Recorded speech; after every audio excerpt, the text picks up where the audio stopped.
It has been 30 years, or 30 days rather, since the Israel-Hamas war began. Israeli authorities say more than 1,400 people are dead.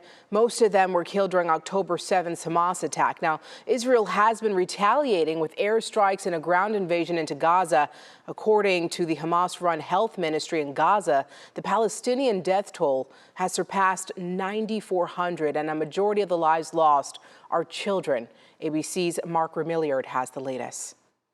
Leaders from the U.S. reaffirming support for temporary pauses in the Israel-Hamas war this weekend. While in Delaware, President Biden expressed optimism about a pause in fighting to get hostages out and aid into Gaza. Mr. President, any progress on a humanitarian pause? Yes.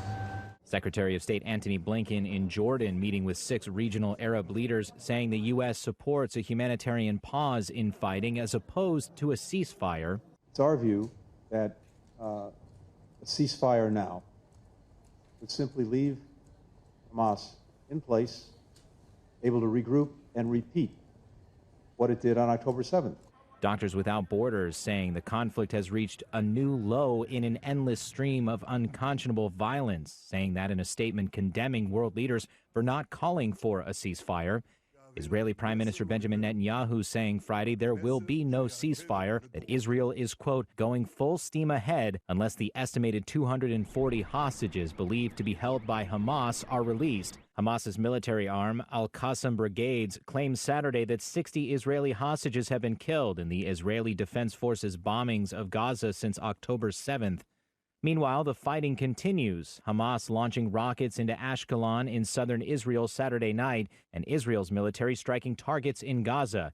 ABC's Ian Pannell embedded with Israeli troops at an undisclosed location inside the Gaza Strip. You can hear the sound of gunfire, of tank fire. You can see the Israeli troops here. You can hear the sound of explosions and thick black smoke rising in the distance. IDF spokesperson Daniel Hagari says Israel's ground forces reported that they are in control of every battle and have the upper hand. Mark Remillard, ABC News, New York. And as you can imagine, this war is impacting us here at home in the U.S. and Texas. Many people feeling the emotions and effects and wanting to be heard. In Washington, D.C., streets were filled with protesters last night demanding a ceasefire in Gaza, some saying that the U.S. should stop sending aid to Israel during this war.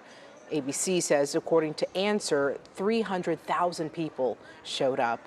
And in North Texas today, multiple protests are planned by both pro-Israel and pro-Palestinian groups. This one will happen at Turtle Creek Park this afternoon, organized by a pro-Palestinian group. A march for Israel will also happen today in Fort Worth. 1 week from now, there's going to be a mass protest at our state capitol in Austin. Multiple pro-Palestinian groups are part of the organizing process here. The Palestinian Youth Movement posted that that's going to happen at about 1 p.m. next Sunday. We'll have more information as we get that as well.